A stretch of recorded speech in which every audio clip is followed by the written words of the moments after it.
morning students, welcome to your social class. So இன்றைக்கி நம்ம பார்க்க போகிற லெசன் ஃபார்ம்ஸ் ஆஃப் கவர்மெண்ட், சிவிக்ஸில் 4th lesson. So what is forms of government அப்படின்னா, இப்போ நம்மக்கிட்ட ஒரு கவர்மெண்ட் அட்மினிஸ்ட்ரேட்டிவ் செட்டப் அப்படின்றது இருக்குது. சென்ட்ரல் கவர்மெண்ட், ஸ்டேட் கவர்மெண்ட் சொல்லிட்டு இந்த மாதிரி வாட் இஸ் கவர்மெண்ட் பற்றியும் என்னென்ன டைப்ஸில் government throughout the world follow பண்ணுறாங்கன்ற பற்றியும் இன்னைக்கு கிளாஸில் பார்க்கலாம். ஓகேவா? ஸோ இந்த லெசனில் நம்ம பார்க்கக்கூடிய டாபிக்ஸ் என்ன அப்படின்னா, to know about the types of constitution. So நம்மளோட கான்ஸ்டியூஷனை 1950 ஃப்ரேம் பண்ணி முடித்தாங்க. ஸோ இந்த மாதிரி என்னென்ன டைப்ஸில் கான்ஸ்டியூஷன் அப்படின்றது இருக்குது. Then to understand the forms of government. So what is the forms of government அப்படின்றத பற்றியும், then the merits and demerits of the different forms of government. ஸோ டிஃப்ரெண்ட் ஃபார்ம்ஸ் ஆஃப் கவர்மெண்ட் பார்ப்போம் இல்லையா, அதோட மெரிட்ஸ் என்ன, demerits என்ன அப்படின்றத பற்றியும், and then to understand the differences between the unitary and federal, then presidential and parliamentary forms of government. அப்போ ரெண்டு கான்ஸ்டியூஷனாக கம்பேர் பண்ணி அது ரெண்டுக்கு இருக்கக்கூடிய டிஃப்ரென்சஸ் என்னென்ன அப்படின்றத பற்றி தான் இன்றைக்கி டாபிக்ஸில் நம்ம பார்க்க போகிறோம். ஓகேவா? Okay. So the government is the main agency of the state. It comprises of several members belonging to political and administrative wings. It serves as the instrument for delegation and execution of the state policies for the welfare of the people. It formulates, expresses and realizes the will of the state. ஓகேயா? அப்போ இங்கே government அப்படின்றது பீப்புளுக்கு தேவையான விஷயங்களை செய்யக்கூடிய ஒரு ஏஜென்சியாக தான் இருப்பாங்க. ஏன் அப்படின்னா, கவர்மெண்ட் யார்? நம்ம எலெக்ஷன் மூலமாக செலக்ட் பண்ண ரெப்ரசன்டேட்டிவ்ஸ் இருக்கக்கூடியது தான் கவர்மெண்ட். சரியா? ஸோ கவர்மெண்ட் அப்படின்னாலே அதுக்கு நம்மளுக்கு ஒரு டெஃபினிஷன் இருக்குது. அக்கார்டிங் டு ஆப்ரஹாம் லிங்கன் படி, government is of the people, for the people and by the people. இப்போ மக்களால், மக்களுக்காக, மக்களில் நடத்தும் ஆட்சி தான் மக்களாட்சி அப்படின்ற ஒரு டெஃபினிஷனே நம்மளுக்கு இருக்குது. அப்போ அதுதான் கவர்மெண்ட். புரியுதா? ஸோ அப்போ இந்த கவர்மெண்ட் அப்படின்றது வந்துட்டு பீப்புளுக்கும் தேவையான விஷயங்களை, பாலிசிஸை ஃப்ரேம் பண்ணி அதை எக்ஸிக்யூட் பண்ணக்கூடிய விஷயமா இருக்கும். சரியா? ஸோ அதில் வந்து பார்த்திங்க அப்படின்னா, மெயினாக ஒரு கவர்மெண்ட் அப்படின்னாலே 3 செட்டிங்ஸ் வந்து இது இருக்கும். சரியா? அது என்ன அப்படின்றத நம்ம பார்ப்போம். So it exercise certain legislative, executive and then judiciary powers based on the constitution and the laws. அப்போது legislative, executive and then judiciary. So these are the 3 organs in the government, namely legislature, executive and then judiciary. So legislative அப்படின்னா to frame the loss, கவர்மெண்ட்குரிய அந்த லாஸை வந்து frame பண்ணக்கூடியவங்க legislature power. தென் executive அப்படின்றவங்க அப்படி frame பண்ண லாஸை நடைமுறைப்படுத்தக்கூடிய பவர் யாருக்கு இருக்குது? அவங்களாம் தான் எக்ஸிக்யூட்டிவ் பவர்ஸ். சரியா? ஜுடிஷியரி அப்படின்றது இப்படி நடைமுறைப்படுத்தப்பட்ட சட்டத்தை பாதுகாக்கக்கூடியது தான் இங்கே ஜுடிஷியரி. ஓகேயா? So these organs carry out the activities of the state. இங்கே ஸ்டேட் அப்படின்றது நம்ம அட்மினிஸ்ட்ரேட்டிவ் பவரில் இருக்கக்கூடிய சென்ட்ரல் ஸ்டேட் கவர்மெண்ட். ஒவ்வொரு ஸ்டேட்டுன்றது இங்கே கிடையாது. இங்கே ஸ்டேட் அப்படின்றது கண்ட்ரி. புரியுதா? So governments are classified into unitary, federal, parliamentary and presidential forms. அப்போ இந்த 4 டைப்லையும் தான் த்ரூ அவுட் த வேர்ல்டில் கவர்மெண்ட் செட்டப் அப்படின்றது இருக்குது. சரியா? Unitary, federal, parliamentary and presidential forms of government. சரியா? Okay. Organs of the government நம்ம பார்த்தது தான் legislative, executive, judiciary. So here meaning. So government refers to the executive functions of the state.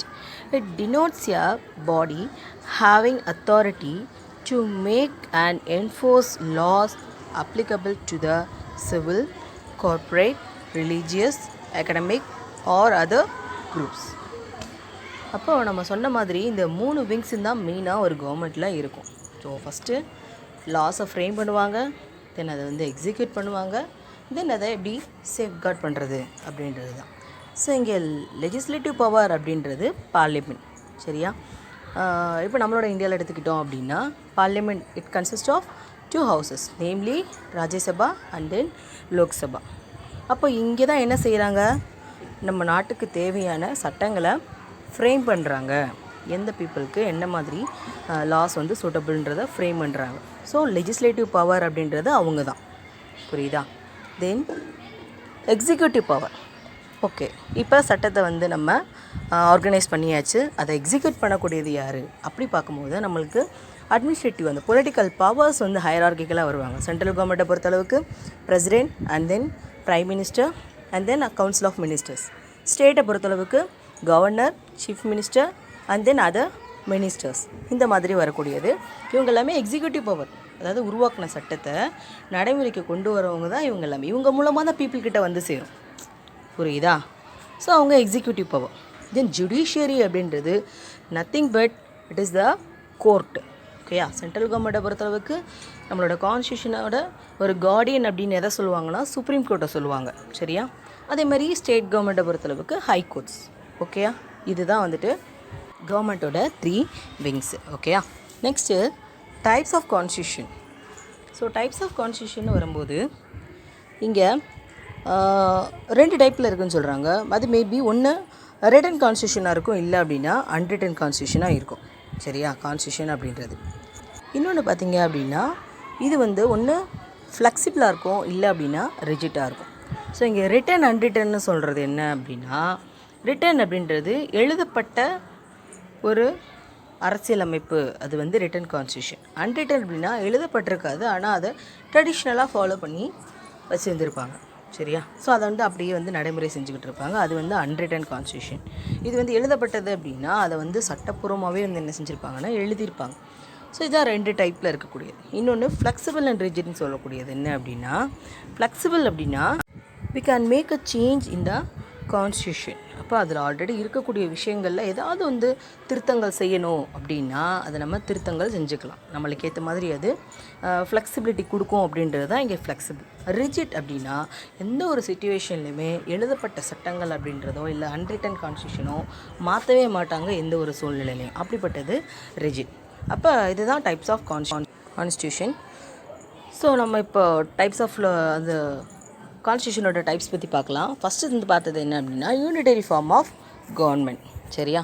So இப்போ unitary சிஸ்டம்னா என்ன அப்படின்றத பார்ப்போம். Unitary system of government or unitary state, இங்கே ஸ்டேட்ன்றது country, is a sovereign state governed as a single entity.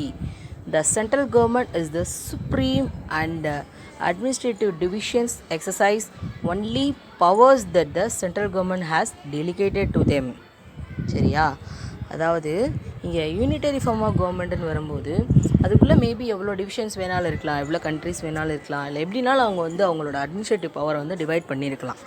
ஆனால் central government தான் இங்கே வந்து ஹையர் அத்தாரிட்டியாக இங்கே அவங்களோட ரோலை ப்ளே பண்ணுறாங்க. அவங்க தான் வந்து ஃபுல் பவரும் யாரோட கையில் இருக்குன்னா அவங்களோட கையில் தான் இருக்குது. சரியா? அப்படிப்பட்ட கவர்மெண்ட்டு தான் யூனிட்டரி ஃபார்ம் ஆஃப் கவர்மெண்ட். இப்போ இதை எங்கே ஃபாலோ பண்ணுறாங்க அப்படின்னா England, France, Japan and Sri Lanka. இதெல்லாமே யூனிட்டரி ஃபார்ம் ஆஃப் கவர்மெண்ட்டுக்கு எக்ஸாம்பிளான கண்ட்ரிஸ். ஓகேயா? So the term government is derived from old French governor, derived from Latin வேர்டான gubernare to direct, rule, guide, govern. சரியா? குபர்னேட் அப்படின்னா அதுக்கு meaning direct, rule, guide, govern. So அப்போ இந்த வேர்ட்லேருந்து தான் கவர்னர் அப்படின்ற வேர்டு எடுத்துருக்காங்க. ஸோ அதுலேருந்து தான் கவர்மெண்ட் அப்படின்ற வேர்டும் ஃப்ரேம் பண்ணியிருக்காங்க. சரியா? அப்போ கவர்மெண்ட் அப்படின்னால என்னவா இருக்கணுமா? டைரெக்டாக இருக்கணும். அதே மாதிரி ரூல் பண்ணக்கூடிய பவர் அதுக்கிட்ட இருக்கணும், கைட் பண்ணக்கூடியதாக இருக்கணும், கவர்ன் பண்ணக்கூடியதாக இருக்கணும். அதனால தான் இந்த வேர்ட்லேருந்து கவர்மெண்ட் அப்படின்ற வேர்டை என்ன செஞ்சுருக்காங்கன்னா எடுத்திருக்காங்க. ஓகேயா? In a unitary form of government, all the authority and power is vested in a single center, whereas in federal form of government, authority and power is distributed between centre and the constituent units. இதுக்கு example நம்மளோட இந்தியாவை சொல்லலாம். இப்போ நம்மக்கிட்ட பார்த்தீங்க அப்படின்னா central பவரும் இருக்குது, ஸ்டேட் பவரும் இருக்குது. ஸோ சென்ட்ரல் பவர் ஒரு சில விஷயங்களை காமனாக டிசைட் பண்ணுவாங்க, அதை அப்படியே எக்ஸிக்யூட் பண்ணுவாங்க. இப்போ ஒரு ஸ்டேட்குள்ளே அப்படின்னா மேக்ஸிமம் வந்து அந்த ஸ்டேட்டோட கண்ட்ரோல் கீழே வந்துடும். சரியா? அந்த மாதிரி இருக்கிறது ஃபெடரல் ஃபார்ம் ஆஃப் கவர்மெண்ட். அப்போ ஃபெடரல் ஃபார்ம் ஆஃப் கவர்மெண்ட்டில் நம்மளோட இந்தியாவும் ஒன்று. சரியா? ஸோ ஈவன் இந்த unitary form of government there might be a lot of decentralization of authority, but we cannot claim it as a federal system. அதாவது அவங்களுக்கு கீழே இப்போ யூனிட்டரி ஃபார்ம் ஆஃப் கவர்மெண்ட் கீழேயும் சில ஆர்கனைசேஷன்ஸ் இருக்கலாம். ஆனாலும் அதை நம்ம என்னவா கன்சிடர் பண்ண முடியாதுன்னா ஃபெடரல் டைப்புக்கு நம்ம கொண்டு வர முடியாது அப்படின்னு சொல்கிறாங்க. சரியா? ஓகே. ஸோ இப்போ மெரிட்ஸை பற்றி பார்ப்போம். இந்த யூனிட்டரி ஃபார்ம் ஆஃப் கவர்மெண்ட்டில் மெரிட்ஸ் அப்படின்னா அதனால இருக்கக்கூடிய நன்மைகள். ஓகே, இந்த யூனிட்டரி ஃபார்ம் ஆஃப் கவர்மெண்ட்டை ஃபாலோ பண்ணுறதுனால என்ன மாதிரியான ப்ளஸ் பாயிண்ட்ஸ் இருக்குது அப்படின்னா, first thing suitable for small countries. அப்போ சின்ன சின்ன நாடுகளாக இருக்குது அப்படின்னா, இப்போ நம்ம இந்தியா அப்படின்றது பெரிய கண்ட்ரி, அதை கம்பேர் பண்ணும்போது ஸ்ரீலங்கா அப்படின்றது சின்ன கண்ட்ரி. அப்போ அந்த மாதிரி குட்டி குட்டியான கண்ட்ரீஸ்க்கு வந்து என்ன இருக்கும் அப்படின்னா, அது வந்து ஒரு சூட்டபிளான ஒரு அட்மினிஸ்ட்ரேட்டிவ் பவர். அப்போ அந்த ஸ்ரீலங்கான்னு வரும்போது ஒரு எக்ஸாம்பிளுக்காக நான் சொல்கிறேன். அப்போ அதுக்குள்ளே ஸ்டேட்டாக டிவைட் பண்ணி அவங்க ஸ்ப்ளிட் பண்ணி ஸோ 2 டைப்பில் கவர்மெண்ட் ஃபாலோ பண்ணுறது ரொம்பவே கஷ்டம். ஆனால் நம்மளோட இந்தியா அப்படின்றது ஒரு பிக்கஸ்ட் கண்ட்ரின்றப்ப நம்ம ஃபாலோ பண்ணுறது தான் கரெக்ட். ஸோ நெக்ஸ்ட் வந்து there is no conflict of authority and responsibility. So அப்போ ஒரே ஒரு அட்மினிஸ்ட்ரேட்டிவ் பவராக இருக்கிறனால இவங்க வந்து வேறு யாருக்கும் பதில் சொல்ல வேண்டிய அவசியம் இருக்காது. அவங்க வந்து ஒரே சிங்கிள் அத்தாரிட்டியாக எந்த ஒரு ப்ராப்ளமும் இல்லாமல் அவங்க வந்து என்ன செய்யலாம், அவங்களோட டெசிஷன்ஸை வந்து மேக் பண்ணிக்கிட்டே இருக்கலாம். இது எல்லாமே இது வந்து ஒன் ஆஃப் த மெரிட்டாக சொல்கிறாங்க. அடுத்தது பார்த்திங்கன்னா, a unitary government will make prompt decision and take speedy action. So முன்னாடி சொன்ன மாதிரி தான் வந்து என்ன மீன் பண்ணியிருக்காங்கன்னா, எந்த ஒரு அப்போசிஷன் இருக்காதுன்றது மீன் பண்ணியிருக்காங்க. ரெண்டாவது நம்ம ஏற்கனவே சொன்ன மாதிரி டெசிஷன் பவர் அப்படின்றது ஈஸியாக மேக் பண்ணிக்கலாம். இல்லை அப்படின்னா டிஸ்கஷன் போகணும், அந்த மாதிரி சடனாக யாரும் எந்த முடிவுமே எடுக்க முடியாது. ஆனால் இங்கே ஒரு யூனிட்டரி அப்படின்னு வரும்போது இங்கே அவங்களால எடுக்க முடியுது ஈஸியாக. சரியா? And then unitary government is less expensive. அப்போது இப்போ சென்ட்ரல் ஸ்டேட் எல்லாத்தையும் டிஸ்கஸ் பண்ணணும் அப்படின்னா அவங்க எல்லோரும் மீட்டிங் அரேஞ்ச் பண்ணணும். ஸோ எல்லாமே இருக்குது. அப்போ யூனிட்டரின்றப்ப அவங்க தான் அந்த அட்மினிஸ்ட்ரேட்டிவ், அப்போ அது இப்படி தான் இருக்கணும் அப்படின்னு டிசைட் பண்ணும்போது எக்ஸ்பென்சிவ் அப்படின்றது ரொம்பவே கம்மியாக தான் இருக்குது. சரியா? Then amendment to the constitution are easy. அப்போது கான்ஸ்டியூஷனில் நம்மளோட அமெண்ட்மெண்ட்டை வந்து, அதாவது என்ன சொல்கிறது, அமெண்ட்மெண்ட் அப்படின்றது அந்த சட்ட திருத்தங்கள். சரியா? அதை கொண்டு வர்றது யூனிட்டரி ஃபார்ம் ஆஃப் கவர்மெண்ட்டுக்கு ரொம்பவே ஈஸியான ஒரு விஷயமா இருக்கும். சரியா? and then there is uniformity of law, policy and administration. அப்போ யூனிட்டரின்னு வரும்போது இப்போ வேறு மாதிரி இருந்தாங்க அப்படின்னா எல்லாரோட வியூமே வந்து ஒரே மாதிரி இருக்காது இல்லையா? ஸோ டிஃப்ரெண்ட் வியூஸில் இருக்கும், அவங்களோட ஒப்பீனியன்ஸ் வந்து டிஃப்ரெண்ட்டாக இருக்கும். அப்போ என்னாகும் அப்படின்னா ஒரு சில விஷயங்கள் வந்து கொலாப்ஸ் ஆக சான்சஸ் இருக்குது. ஆனால் யூனிட்டரின்னு வரும்போது ஒரு யூனிட்டி இங்கே இருக்கும் அப்படின்றது தான் இங்கே சொல்ல வராங்க. சரியா? ஓகே. ஸோ இதெல்லாமே ப்ளஸ் பாயிண்ட்ஸு. அடுத்தது டிமெரிட்ஸ், மைனஸ் பாயிண்ட்ஸ் என்ன யூனிட்டரியில். ஸோ அது ப்ளஸ்லேருந்தே ஒரு சில சேஞ்சஸ் கொண்டு வருவாங்க பாருங்கள். It is not suitable for big countries. நம்ம அதை கம்பேர் பண்ணியே படிக்கணும். சரியா? அது வந்து ஸ்மால் கண்ட்ரிக்கு சூட்டபிள், இது வந்து பிக் கண்ட்ரிஸ்க்கு சூட்டபிள் கிடையாது. இப்போ இந்தியாவுக்கு சென்ட்ரல் கவர்மெண்ட் மட்டும்தான் அத்தாரிட்டின்னு வச்சுக்கோங்க. ஏன் அப்படின்னா நம்ம இந்தியா அப்படின்றது ஒரு என்ன சொல்கிறது, ஒரு இன்டெக்ரல் கண்ட்ரி அப்படின்னு நம்ம சொல்லலாம். டிஃப்ரெண்ட் டைப் ஆஃப் பீப்புள் வாழக்கூடிய ஒரு கண்ட்ரி. அப்போ எல்லாரோட வியூவும் வேறு மாதிரி இருக்கும். அப்போ சென்ட்ரல் கவர்மெண்ட் சொல்கிறத நம்ம கேட்கணும் அப்படின்னா நிறையா பீப்புள் வந்து என்ன ஆவாங்கன்னா பாதிப்படைவாங்க. சரியா? அப்போது இது வந்து ஒரு பிக் கண்ட்ரிஸ்க்கு சூட்டபிளான ஒரு அட்மினிஸ்ட்ரேட்டிவ் கிடையாது. சரியா? And then the central government will have to tackle so many complex problems that lead to administrative delay. அப்போது ஒரே ஒரு பவராக இருக்கிறனால என்ன ஆகும் அப்படின்னா அவங்களால எல்லா விஷயங்களையுமே ஃபேஸ் பண்ண முடியாது. அதாவது அந்த ப்ராப்ளம்ஸ்க்கு சொல்யூஷன் எடுக்கலாம், ஆனால் டைம் ஆகும் அப்படின்றதான் இங்கே சொல்கிறாங்க. ஆனால் இங்கே ஸ்டேட் கவர்மெண்ட்டோட கையில் கொடுத்துட்டாங்கன்னு வச்சுக்கோங்களேன், அந்த ஸ்டேட் கவர்மெண்ட் என்ன செய்யும், அவங்களுக்கு தேவையான விஷயங்களை பார்த்துக்குறோம், அதுக்கப்புறமா சென்ட்ரல் கவர்மெண்ட் கிட்ட இன்ஃபார்ம் பண்ணிடுவாங்க.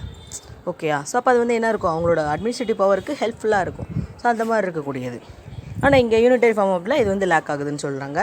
And then the central government will not concentrate on local problems, local interest and initiative. அப்போ இவன் எப்படின்னா ஓவரால் அப்படின்னு மட்டும்தான் பார்ப்பானே தவிர அந்த உள்ள இன்டீரியரில் என்ன நடக்குது, என்ன பிரச்சனை போய்கிட்டு இருக்குது, அவங்களுக்கு என்ன வேணும் அப்படின்றத டீப்பாக போய் பார்க்குற அளவுக்கு அவங்களுக்கு என்ன இருக்காதுன்னா டைம் இருக்காது. இன்னொன்று அதுக்கேற்ற மாதிரியான செட்டிங்ஸ் வந்து இருக்காது. சரியா? ஸோ அது வந்து என்ன இருக்கும் அப்படின்னா இங்கே ஒரு மைனஸ் பாயிண்ட்டாக இருக்குது. And then the concentration of powers may pave way for the despotism of the central government. அப்போ இது எதை மீன் பண்ணுதுன்னா, இப்போ ஏதாவது ஒரு ப்ராப்ளம் வருது அப்படின்னா சப்போஸ் அந்த சொல்யூஷன் வந்து பீப்புளுக்கு ஏற்ற மாதிரி எடுத்துருக்காங்களா, இல்லை அந்த கவர்மெண்ட்க்கு ஃபேவராக இருக்கிற மாதிரி எடுத்துக்கிறாங்களா. ஸோ இது வந்து ஒரு பெரிய விஷயம். ஆனால் இது அப்போசிஷன் யாராவது இருந்தாங்கன்னு வச்சுக்கோங்களேன், இல்லை அப்படின்னா அதுக்கு கீழே ஏதாவது யூனிட் இருக்குது அப்படின்னா, இல்லை இது வந்து சூட்டபிள் கிடையாது, எங்களுக்கு இது வந்து வேண்டாம் அப்படின்ற மாதிரி சொல்லுவாங்க. ஆனால் இங்கே யூனிட்டரி ஃபார்மில் அது லேக் ஆகுது. சரியா? ஸோ அதெல்லாம் டிமெரிட்ஸ். ஸோ நெக்ஸ்ட் என்ன அப்படின்னா unitary features of the Indian constitution. அப்போ ஜென்ரலாக ஒரு யூனிட்டரி கவர்மெண்ட் அப்படின்னா அது வந்து இப்படி தான் இருக்கும். சரியா? அப்போது சென்ட்ரல் பவர் தான் இங்கே அத்தாரிட்டி அப்படின்றத நம்ம சொல்லியாச்சு. ஸோ அந்த மாதிரி யூனிட்டரி கவர்மெண்ட்டுக்கு இருக்கக்கூடிய ஃபீச்சர்ஸ்லாம் நம்மளோட இந்தியன் கான்ஸ்டியூஷனில் என்னெல்லாம் இருக்குது. ஏன் அப்படின்னா நம்மக்கிட்டே சென்ட்ரல் கவர்மெண்ட் இருக்குது. ஆனால் அதை தாண்டி நம்மளுக்கு ஃபெடரல் டைப்பில் இருக்கக்கூடிய இங்கே ஸ்டேட் கவர்மெண்ட் லைனுமே நம்மக்கிட்ட இருக்குது. ஆனால் சென்ட்ரல் கவர்மெண்ட்டோட அத்தாரிட்டியை பேஸ் பண்ணி என்ன மாதிரியான ஃபீச்சர்ஸ் இருக்குது அப்படின்றது தான் இங்கே நம்ம பார்க்கக்கூடியது. சரியா?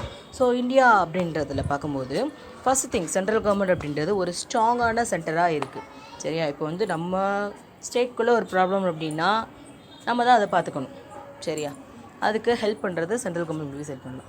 ஆனால் சப்போஸ் இப்போ நம்மளுக்கும் வேறு ஏதாவது ஸ்டேட்க்கு வந்து இந்த ப்ராப்ளம் ஆகுது அப்படின்றப்ப யார் தான் உள்ளே ஸ்ட்ராங்காக இன்வால்வ் ஆவா அப்படின்னா சென்ட்ரல் கவர்மெண்ட் தான் உள்ளே இன்வால்வ் ஆக முடியும். அப்போ அவங்க சொல்லும் போது அவங்க வந்து கேட்க மாட்டேன் அப்படின்ற மாதிரி சொல்ல முடியாது. அப்போ நம்மளோட இந்தியன் கான்ஸ்டியூஷன் எப்படி இருக்குது, ஒரு ஸ்ட்ராங்கான சென்ட்ரல் பவரை இருக்குது. சரியா? Then the central governments control over state territory. So இதோட பவரே வந்து பார்த்திங்க அப்படின்னா ஒவ்வொரு டெரிட்டரியும் வந்து கண்ட்ரோல் பண்ணுறது தான். தென் சிங்கிள் கான்ஸ்டியூஷன். நம்மக்கிட்ட வந்துட்டு நிறையா கான்ஸ்டியூஷனை ஃபாலோ பண்ண கிடையாது. நம்மளோடது ஒரே ஒரு கான்ஸ்டியூஷன் இந்தியன் கான்ஸ்டியூஷன் தான். ஸோ அதை தான் த்ரூ அவுட் த இந்தியா நம்ம ஃபாலோ பண்ணுறோம். சரியா? ஒவ்வொரு இடத்துலையும் ஒவ்வொரு மாதிரி நம்ம ஃபாலோ பண்ணலை. தென் ஃப்ளெக்சிபிலிட்டி ஆஃப் த கான்ஸ்டியூஷன். நம்மக்கிட்ட பார்த்திங்க அப்படின்னா நம்மளோட கான்ஸ்டியூஷன் எப்படி இருக்குது, நம்மளுக்கு தேவை அப்படின்னா அதை மாற்றி அமைச்சிக்கலாம் அப்படின்ற மாதிரி ஒரு கான்ஸ்டியூஷன் தான் நம்மளோடது. And then unequal representation of states. Unequal representation of states அப்படின்னா இங்கே ஒவ்வொரு ஸ்டேட்ஸ்க்குமே வந்து பார்த்திங்க அப்படின்னா ஈக்குவலான ஒரு லெவல் தான் கொடுத்துருக்காங்க. சரியா? ஒரு ஸ்டேட் ஒரு மாதிரி இன்னொரு ஸ்டேட் ஒரு மாதிரிலாம் நம்ம இங்கே டீல் பண்ணலை. சரியா? அடுத்தது எமர்ஜென்சி ப்ரொவிஷன்ஸ். ஏதாவது வந்து திடீர்னு ஒரு எமர்ஜென்சி சிச்சுவேஷன்ஸில் டிசிஷன் எடுக்கக்கூடிய ஒரு பவர். தென் சிங்கிள் சிட்டிசன்ஷிப். சரியா? நம்மக்கிட்ட இருக்கக்கூடியது single citizenship. And then single integrated judiciary. அதே மாதிரி நம்மளோடது இன்டகிரேட்டட் ஜுடிஷியரியாகவும் இருக்குது. சரியா? இப்போ நம்ம வந்து ஒரு நம்மளோட இந்தியாவுக்குள்ளே எங்கே வேணாலும் நம்ம வந்து ஒரு பிளேஸ் வாங்கினா வாங்கிக்கலாம், அங்கே போய் செட்டில் ஆகலாம். அந்த மாதிரி சிங்கிள் இன்டகிரேட்டட் ஜுடிஷியரியாக நம்மளோடது இருக்குது. எல்லாருக்குமே ஒரே மாதிரியான சட்டம் தான். சரியா? Then all India services. அப்போ இந்தியாவோட சென்ட்ரல் கவர்மெண்ட்டோட சர்வீசஸ்ன்னு வரும்போது அது எல்லாருக்குமே ஒரே மாதிரி தான் இருக்கும். ஃபார் எக்ஸாம்பிள் ஒரு சென்ட்ரல் கவர்மெண்ட் கீழே இருக்கக்கூடியதில் நம்ம ரயில்வே டிபார்ட்மெண்ட் சொல்லலாம். சரியா? அந்த ரயில்வே டிபார்ட்மெண்ட்டில் இப்போது தமிழ்நாட்டில் வந்து நம்ம வந்து ஒரு ட்ரெயின் டிக்கெட் புக் பண்ணுறோம் அப்படின்னா அவங்களுக்கு ஒரு மாதிரி ஒரு டிக்கெட் ரேட்டோ, இல்லை அப்படின்னா நார்த் சைட்லேருந்து புக் பண்ணுறாங்க அப்படின்னா அவங்களுக்கு ஒரு மாதிரியோ டிசைட் பண்ண மாட்டாங்க. ஸ்டேட்டை வச்சு இங்கே டிசைடு கிடையாது. நம்ம போகக்கூடிய இடத்த பொறுத்து தான் அந்த டிக்கெட்டோட வேரியேஷன் அப்படின்றது மாறும். சரியா? அப்போ இதுதான் வந்து ஆல் இண்டியா சர்வீசஸ். அப்போ சென்ட்ரல் கவர்மெண்ட் கொடுக்கக்கூடிய எல்லா சர்வீசஸுமே ஈக்குவலாக த்ரூ அவுட் த கண்ட்ரி போகுது அப்படின்றது தான் இங்கே மீன் பண்ணுறாங்க. போஸ்டல் சர்வீஸ் இது எல்லாமே நம்ம எக்ஸாம்பிளாக சொல்லலாம். Okay. Then appointment of governor by the central government. ஒவ்வொரு ஸ்டேட்டுக்குமே வந்து பார்த்திங்க அப்படின்னா ஒரு கவர்மெண்ட்டை அப்பாயின்ட் பண்ணுற ஒர்க் யாரோடதுன்னா சென்ட்ரல் கவர்மெண்ட்டோட தான். சரியா? அந்த ஸ்டேட்டை சேர்ந்த ஒரு கவர்னரே என்ன செய்ய மாட்டாங்க அப்படின்னா அப்பாயின்ட் பண்ண மாட்டாங்க. ஓகே. இதுதான் வந்துட்டு யூனிட்டரி ஃபார்ம் ஆஃப் கவர்மெண்ட்டு. ஓகேயா? ஸோ இன்னும் நம்ம ஃபெடரல் கவர்மெண்ட் அதே மாதிரி parliamentary form of presidential form of government பற்றி நம்ம அடுத்தடுத்த கிளாஸில் பார்க்கலாம். தேங்க்யூ.